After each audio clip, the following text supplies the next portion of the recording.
Kalian bisa lihat di depan kalian sudah ada Lobster. Lobster, chef. Hah? Lobster. Lobster. Oke. Oh, lobster. Dari jauh tuh nggak kelihatan sama sekali, Chef.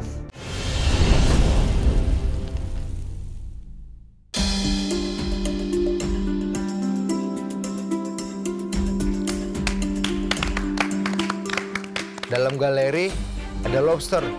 Wih, itu lobster segede gaban semua. Di depan ada berjejer lobster gede-gede. Interesting.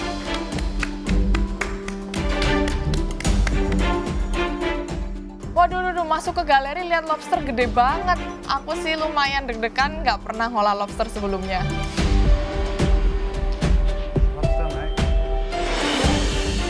Aduh, aku nggak pernah ngolah lobster sama sekali. Itu api unggun ya? Dari jauh tuh kelihatannya kayak kayu yang udah kebakar, yang warnanya udah jadi abu-abu dan ketumpuk-tumpuk.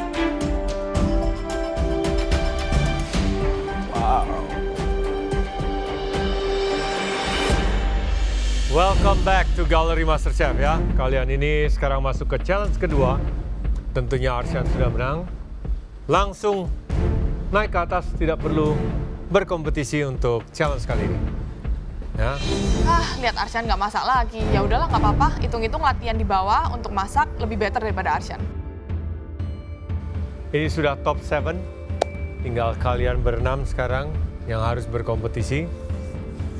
Kalian bisa lihat di depan kalian sudah ada Lobster. Lobster, chef. Hah?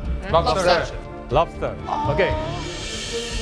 Oh, lobster. Dari jauh tuh nggak kelihatan sama sekali, Chef. Tentunya kalian di sini dituntut untuk lebih kreatif dan menyajikan hidangan yang lezat. Jelas? Yes, Chef. Ngelihat ukuran lobsternya segede itu sih lumayan membingungkan ya mau diolah kayak gimana. Di depan kalian sudah ada lobster bambu, di mana lobster tersebut harus menjadi highlight of your dish. Jadi kalian paham ya? Lobster bambu. Mau bikin western apa Asia nih? Atau Indonesia? Masih belum kepikiran. Sudah ada bahan berkualitas di depan kalian. Bisa kalian olah dengan baik. It's already a good produce. Kalau kalian sampai gagal, it's gonna be a shame. Ya, good produce. All you have to do is cook it well. Di sini, make it nice, of course. Kematangan, bagaimana kalian bisa meng-highlight lobsternya, ada berapa teknik masak yang kalian bisa aplikasikan, flavor, texture. The lobster is already there, sisanya, it's just you. Oke, Chef, noted. Aku akan bikin lobster ala Nusantara. Ngolah lobster sih sebenarnya belum pernah, tapi aku punya banyak ilmu nonton video. Jadi ya udahlah, hari ini coba-coba, tapi kayaknya aku bisa. Karena tantangannya lobster, aku langsung kepikiran untuk membuat lobster yang lebih elegan di plating. Jadi kayaknya nggak di Nusantara deh. Di sini kalian bebas untuk ke pantry dan utensil room. Kalian bebas membuat hidangan apa saja yang kalian kuasai, yang kalian suka, yang kalian mau showcase waktu kalian memasak.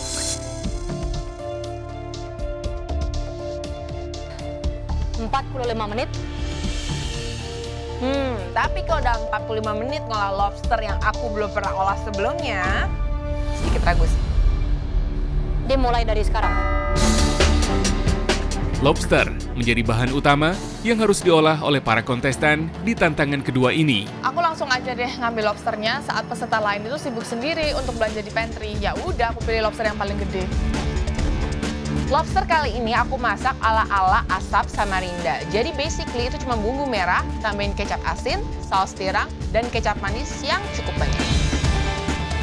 Sebenarnya kalau untuk mengolah lobster sendiri selama 45 menit itu cukup. Tapi untuk condiments lainnya, it takes time. So 45 menit sedikit rushing.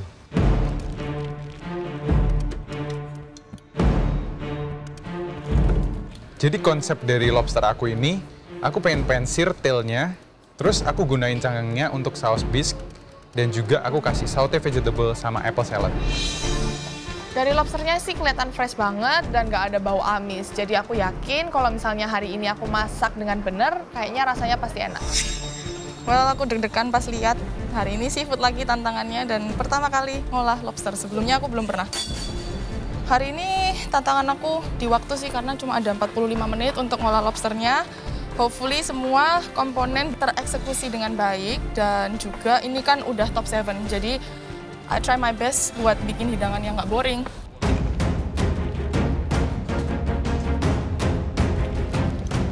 Saya ingin memanggang lobster dan diglaze dengan bumbu kuning dan kecap. Kayaknya udah enak tuh.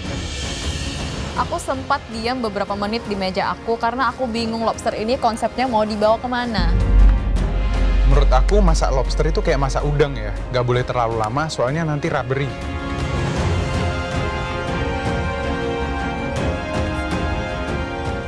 Lobster sudah tidur, aku langsung pisahin antara kepala dan ekor. Habis itu aku tusuk punggungnya supaya dia tidak meringkel dan aku rebus selama 15 menit. Dari semua orang yang di bawah, Palito yang ngupas lobster tailnya paling bagus. Good job, Palito. Kesulitan dalam mengolah lobster itu yang penting gara-gara sebenarnya nggak ada susahnya. Cuma harus ngerti apakah dia benar-benar matang. Soalnya kalau misalnya dia overcook, it's gonna be very, very rubbery. And then kalau misalnya dia kurang cook, it's not good because dia itu kan seafood loh. Jadi dia harus masak dengan perfect.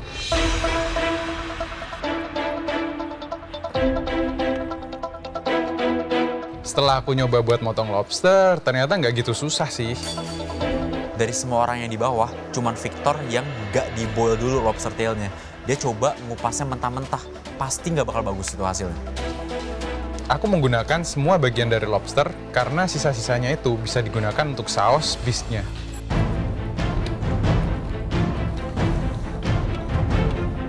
Untuk saus lobsternya sendiri, aku langsung memilih untuk buat saus beurre blanc yang sebenarnya aku nggak pernah bikin. Tapi karena udah blank, aku teringatnya itu aja. Lobsternya kayaknya aku mau pancit biasa aja, cuma bawahnya kayak ada beurre blanc saus gitu. Atasnya aku taruh apple fennel salad. Aku pilih untuk buat apple salad karena aku rasa cocok aja dibarengin sama lobster. Jadi ada lobsternya, ada saladnya yang combine jadi satu. Aku menggunakan mandolin untuk mengiris timunnya secara tipis-tipis dan nantinya akan dibentuk silinder diisi dengan lobster mousse. Kayaknya ini enak deh dan cocok dipadukan dengan lobster tail.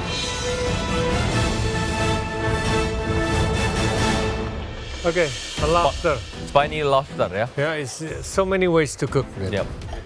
Well, now it's the rule. Ya, peraturannya seperti gitu. Tapi memang berbeda loh. Kalau misalnya mereka under stress, langsung dipotong, dagingnya itu akan mushy.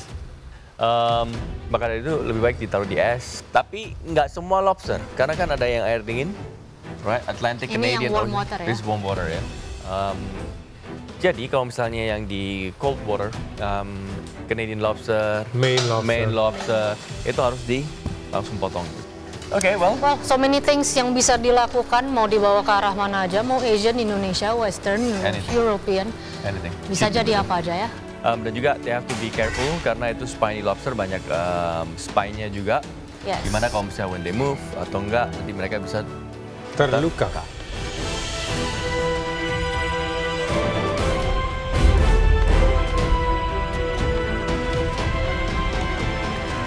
Waktu kan tinggal 30 menit.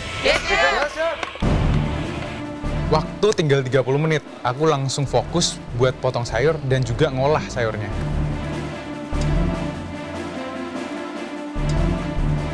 Hari ini aku ada lobster, aku mau ngolahnya jadi dua cara. Yang pertama aku akan poach lobsternya dengan butter tarragon. Lalu yang kedua ada lobster dagingnya aku campur dengan sedikit mascarpone sour cream dengan aromatics seperti gherkins fennel yang nantinya akan dibuat semacam lobster mousse gitu on the side. Jadi ada dua tekstur, nanti di-serve sama bumbu yang dibuat dari lobster head. Jadi aku mau ngambil semua flavornya, mengaplikasikan semua bagian dari lobsternya. Hopefully bisa keburu waktunya. Fokus in one ya? Yes, Karena waktunya tinggal 30 menit. Yes, Chef. Thank you, Chef. Chef Arnold memberikan feedback untuk aku lebih fokus aja deh sama lobster tailnya. Tapi kayaknya nggak bisa, aku harus stick to my original plan. Karena kalau nggak, aku nggak tahu nanti itu di-serve pakai apa lagi.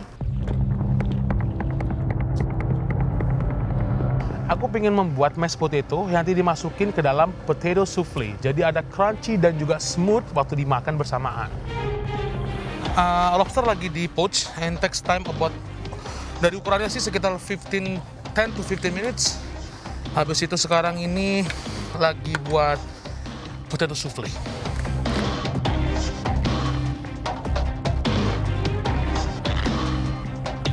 Lobsternya kan gede banget, ya udahlah aku mengerahkan semua tenaga aku untuk buka. Yang penting pede dulu, baru nanti mikir masaknya gimana. Aduh, Cheryl, itu kalau misalnya lobster tailnya abis dimasak, dimasukin air es batu, ngupasnya bakal jauh lebih gampang. Untuk lobster tailnya nanti aku mau poach, lalu bagian kepala dan kaki, nanti aku mau ambil dagingnya sebagian dan menggunakan cangkangnya untuk membuat sos. Jadi semua bagian dari lobster kepakai.